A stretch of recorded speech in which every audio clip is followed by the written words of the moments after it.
vídeo já vai começar, mas antes, não se esqueça de se inscrever neste canal e ativar as nossas notificações.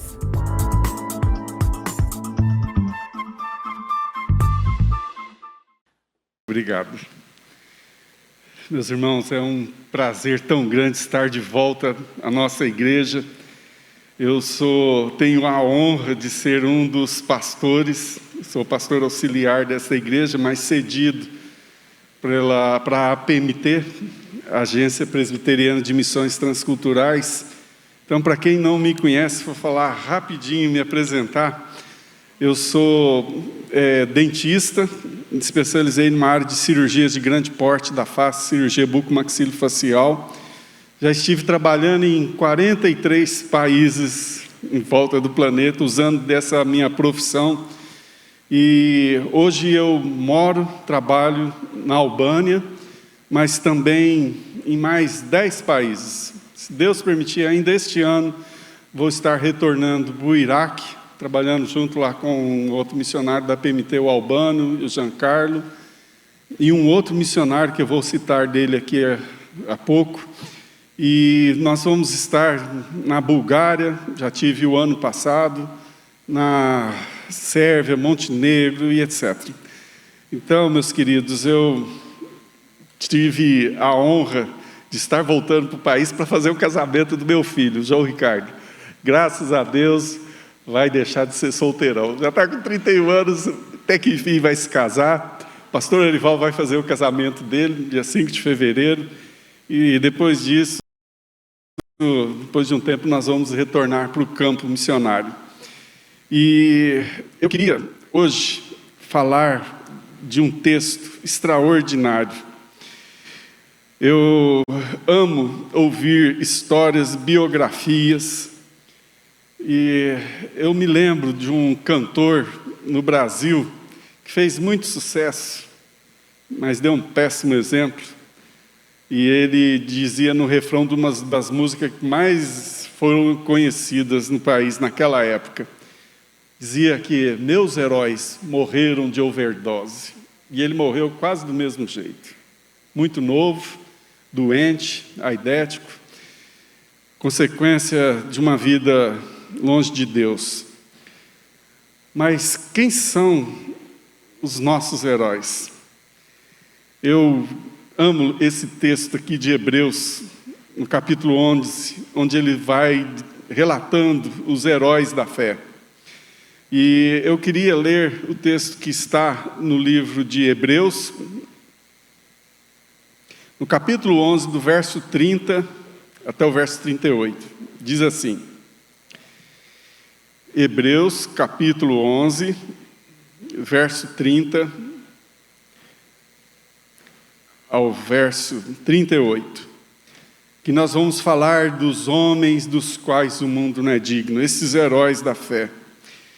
Diz assim a palavra do Senhor: pela fé, ruíram as muralhas de Jericó, depois de rodeadas por 7 dias. Pela fé, Raabe, a meretriz, não foi destruída com os desobedientes, porque acolheu com paz os espias.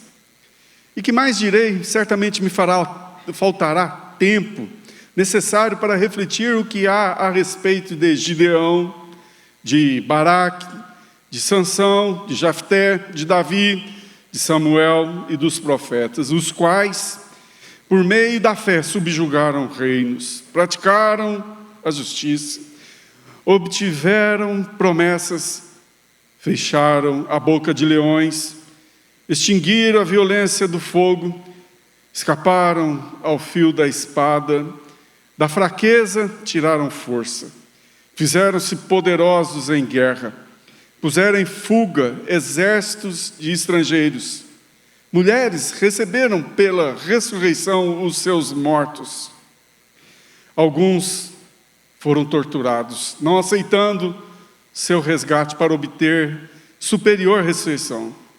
Outros, por sua vez, passaram pela prova de escárnios e açoites, sim, até de algemas e prisões. Foram apedrejados, provados, cerrados pelo meio, mortos a fio de espada. Andaram peregrinos, vestidos de peles de ovelhas e de cabras, necessitados, afligidos, maltratados, homens dos quais o mundo não era digno, errantes pelos desertos, pelos montes, pelas covas e pelos antros da terra. Santo Deus, eu te dou graça, Senhor, pelo testemunho que esses irmãos nos deixaram. Senhor, ajuda-nos a deixar um testemunho como esses heróis da fé. Livra-nos de retroceder, ó Deus, pelo contrário, ajuda-nos, quanto mais os dias se abreviam, mais perto está a sua vinda. Deus, faz-nos, Senhor, dar um testemunho para esta geração, semelhante a que esses homens, heróis da fé, deram ao mundo. É para a glória e no nome de Jesus que te pedimos, Senhor. Amém. Meus queridos, eu tive a honra de conhecer homens extraordinários. Logo que eu me formei na faculdade de odontologia, comecei a viajar aqui pelo Brasil. Conheci muitos missionários no campo, trabalhando, no cotidiano deles, da Missão Novas Tribos do Brasil, da MEVA, sabe, homens que têm uma vida, um testemunho fantástico. Depois de um tempo, Deus foi abrindo portas e eu conheci vários outros missionários fantásticos. Eu vou dar alguns exemplos aqui. Sabe que eu conheci lá na Índia um rapaz, chamava Hanan, ou chama-se ainda, porque eu não tenho notícia dele já há muito tempo. Esse rapaz era como se fosse o office boy. Enquanto a gente lá na clínica fazendo atendimento, estava acabando a anestesia, eu falava: Hanan, por favor, preciso de mais anestesia. Ele saía, corria, falou: estou com fome. Ele ia lá comprar um lanche. Aí um dia eu já não aguentava de tanta pimenta, com os beiços, os dedos tudo doendo de tanta pimenta. Ele falou: tem um restaurante chinês, quer ir lá? Eu falei: então vamos. Aí num desses dias chegamos lá nesse restaurante, demorava muito para ficar pronta a comida. Aí eu perguntei para ele: conta para mim, Hanan, como é que você se converteu e por que você virou missionário aqui? Irmãos, eu fiquei pasmo. Ele disse: Ricardo, eu era funcionário do governo indiano. Eu tinha sob minha responsabilidade 30 engenheiros, porque a minha função era desenvolver e preservar a bomba nuclear indiana. Eu trabalhava, o meu chefe era um general do exército. Mas um dia eu cheguei na casa da minha mãe e meu pai, missionários do colégio metodista de Nova Delhi, e minha mãe orou assim: Deus, mata o Hanan, mata o meu filho, porque eu não criei meu filho para ser genocida. Eu não quero que ele faça parte da turma do Hitler, um assassino. Deus, mata o meu filho. Aí depois que, na hora do almoço, ela fez essa oração, ela falou: nossa mãe, o que é isso? Eu falei: é isso mesmo, filho, eu te criei para você ser um homem de Deus, e não ser um mercenário que ama dinheiro e despreza vidas. Isso não é o que eu sonhei para os meus filhos. E aí o pai concordou com a mesma oração da mãe, e isso fez ele perder o sono. Depois de alguns dias, ele chegou com uma carta na mesa do general: está aqui, minha carta de demissão. Aí o general falou assim: rapaz, você está aí querendo aumento. Eu sei que $100 mil é muito pouco, você vale muito mais que isso. Então, pronto, você já conseguiu, dobrou o seu salário, $200 mil por mês. Isso aqui no Brasil, jogador de futebol é nada, mas na Índia, um país ultra miserável, isso é uma fortuna. Aí o rapaz falou assim: eu não quero nem por só me dar 10 vezes mais que isso. Está aqui minha carta de demissão. E aí ele acabou, o general, falando assim: rapaz, você só sai morto daqui, porque você tem possibilidade de vender os segredos do nosso país para o Paquistão. Ele falou: então pode dar um tiro aqui, general, Deus vai ouvir a oração da minha mãe agora. Eu não trabalho mais para vocês. Ele falou: onde que você vai trabalhar? Ele falou: eu vou ser missionário da IEM, Índia Evangélica Mission. Ele falou: mas peraí, qual o salário que vocês vai ganhar lá? Lá nenhum missionário ganha mais do que $100 por mês. Vou morar no fundo da edícula e vou ser o faxineiro. O quê? Você está louco? Sabe, você está louco? Rapaz, então vou fazer o seguinte, agora não tem permissão, mas eu triplico o seu salário, $300 mil por mês, larga de bobeira. O que você está fazendo, seu louco? Ele falou, o senhor pode dar o que quiser. Ele falou assim, você sabe que nós podemos te matar, né? Aí ele, na hora que estava falando isso, você está vendo aqueles 2 motoqueiros que estão ali do outro lado da rua? Se ele desconfiar que você é um paquistanês, que eu estou negociando os segredos nucleares da Índia, eles entram aqui e acabam com a minha vida e com a sua também. Eu fiquei pasmo. Ele falou assim, mas você então devia ser o diretor da missão. Ele falou, não. Lá na porta da missão está escrito assim, servo que não serve, não serve. Se eu não estou disposto a servir, eu não estou pronto para mandar. Eles estão certíssimos. Eu fiquei pasmo, e ele continuou o trabalho dele, de office boy, sabe, lá na IEM. Homens dos quais o mundo não é digno, esse é o meu herói. Quando recém-convertido, o rapaz que estava me discipulando, ele me deu o primeiro livro para eu ler, Torturados por Amor a Cristo, do Richard Rembrandt. Que livro extraordinário. Logo depois eu li um outro livro que chama Ivan, o Soldado Soviético, da editora Betânia. Que livro extraordinário.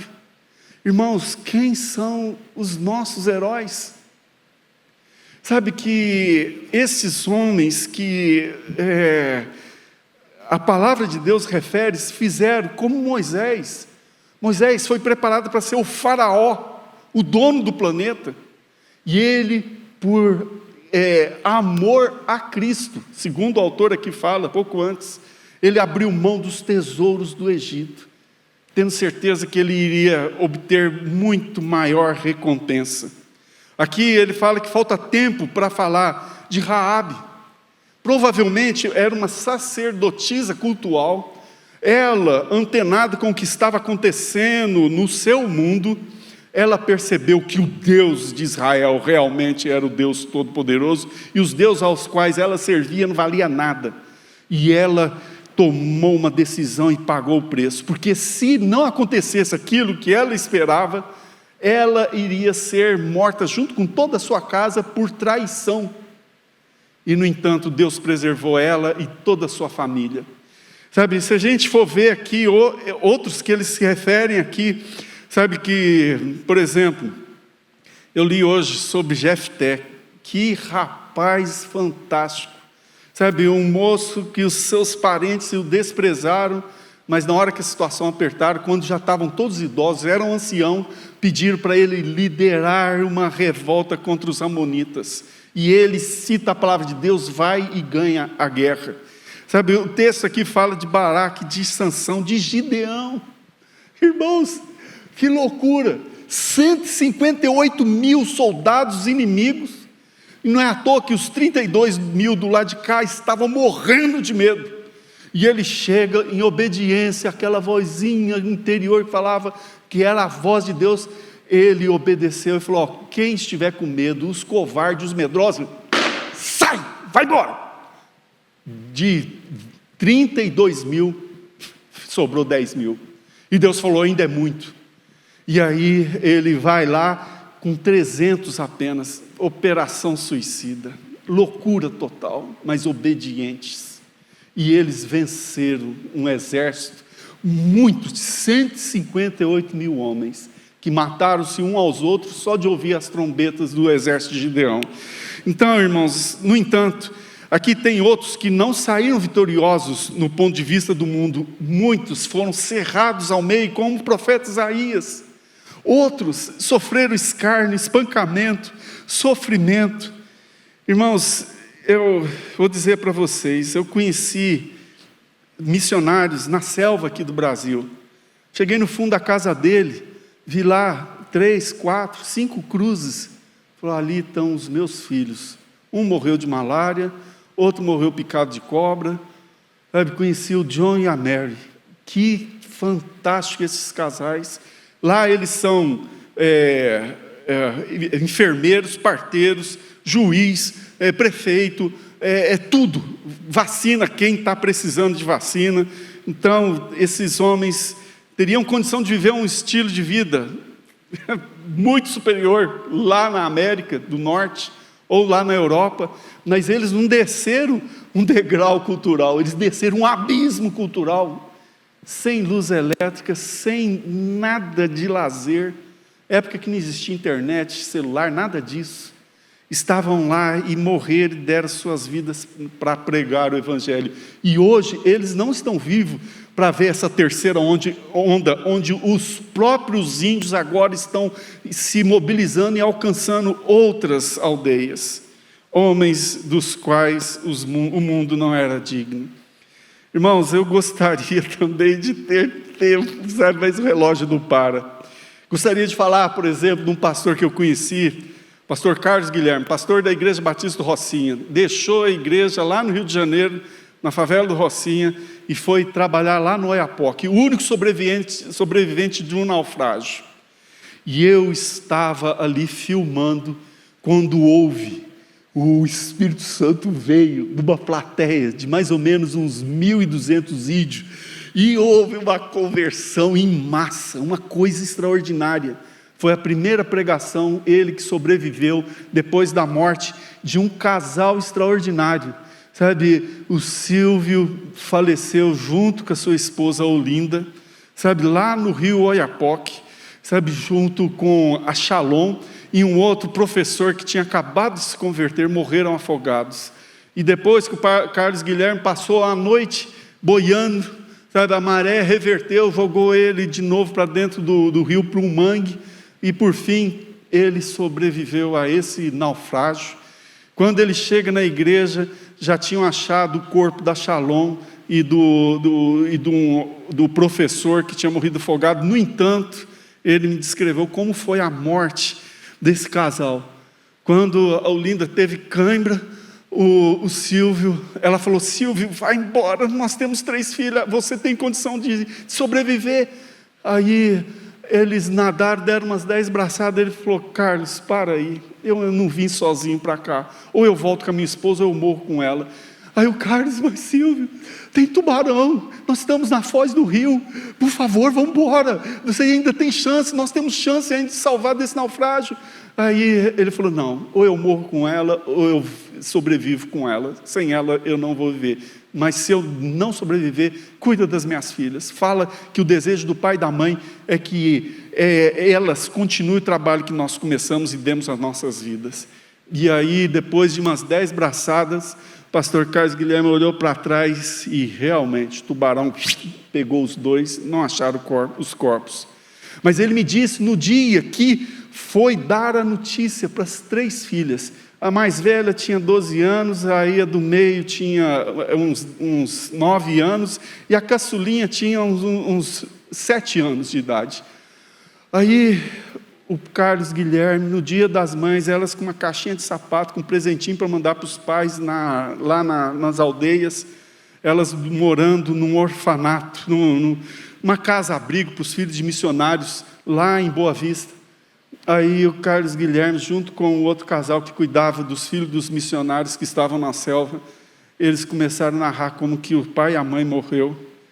Aí as 2 mais velhas chorando, aí a mais nova pegou a camisa assim: chora não, papai e mamãe não gostam que a gente chora, para com isso, não vamos chorar não. E hoje, as 3 casadas estão lá no Oiapoque, fazendo trabalho que os pais morreram fazendo a obra de Deus. Então, meus queridos, graças a Deus, nós temos extraordinários exemplos. Sabe, eu gostaria de falar do pastor Joabe, da Missão Novas Tribos do Brasil. Sabe, gostaria tanto de falar de um pastor que eu conheci lá do Iraque, trabalhando com os Yazídios, pastor John Mercy, trabalhou aqui em São Paulo, 30 anos, aos 60 anos de idade, aposentado, os filhos tudo casados, morando em cada parte do mundo. Ele, depois de um culto missionário na igreja batista aqui do Brooklyn, ele chega para a esposa e falou: bem, aqui no Brasil o que a gente tinha que fazer já fizemos, será que não tem outros campos que Deus nos quer trabalhar? Porque os brasileiros estão fazendo mais e melhor do que nós dois. E aí eles oraram, chegaram em casa, uma reportagem do povo Yazidi lá no Iraque, e eles estão lá. O pastor John, 65 anos, a esposa com 60 anos, estão lá trabalhando no meio do deserto. Eu estive na casa deles, que é 2 containers unidos, e eles morando ali junto com o povo Yazidi, pregando o evangelho. Um povo animista, num país muçulmano, onde as moças são escravas sexuais do ISIS, morando pertinho de Mossul. Sabe, gente que não ama a própria vida. Irmãos, eu queria ler esse texto, que é o que motiva esses irmãos. Mateus capítulo 10, diz o seguinte: Jesus disse: o discípulo não está acima do seu mestre, nem o servo acima do seu senhor. Basta ao discípulo ser como seu mestre e o servo como o seu senhor. Se me chamaram Beelzebul ao dono da casa, quanto mais aos seus domésticos. Portanto, não os temeis, pois nada há encoberto que não venha a ser revelado, nem oculto que não venha a ser conhecido. O que eu vos digo às escuras, dizei-o à plena luz. E o que se diz ao ouvido, proclamai-o nos eirados. Não temais os que matam o corpo e não podem matar a alma. Temei antes aquele que pode fazer perecer no inferno tanto a alma como o corpo. Não se vendem 2 pardais por um as? Nenhum deles cairá por terra sem o consentimento do vosso Pai. E quanto a vós outros, até os cabelos da vossa cabeça estão contados. Não temais, pois, bem valeis mais do que muitos pardais, porquanto todo aquele que me confessa diante dos homens, também o confessarei diante do meu Pai que está nos céus. Mas aquele que me negar diante dos homens, também o negarei diante do meu Pai que está nos céus. Não penseis que vim trazer paz à terra. Não vim trazer paz, mas espada, pois eu vim causar divisão entre o homem e o seu pai, entre a filha e sua mãe, e entre a nora e a sua sogra. Assim, os inimigos do homem serão os da sua própria casa. Quem ama o seu pai e sua mãe mais do que a mim não é digno de mim, e quem ama o seu filho ou sua filha mais do que a mim não é digno de mim. Quem não toma a sua cruz e vem após mim não é digno de mim. Quem acha a sua vida, perdê-la. Quem todavia perde a vida por minha causa, esse achar lá. Irmãos, nesse tempo de pandemia, eu trabalhei lá na Albânia, mas com muito mais garra, muito mais paciente do que antes de pandemia. Não peguei, não tomei vacina, não vou tomar, não estou com medo de pegar, e se tiver que morrer, prefiro morrer obedecendo do que viver em desobediência. Então, meus irmãos, motivo para desobedecer, o diabo está todo dia oferecendo de bandeja, de graça. Mas para ser achado entre esse grupo de homens dos quais o mundo não é digno, primeira coisa, não ame a sua vida.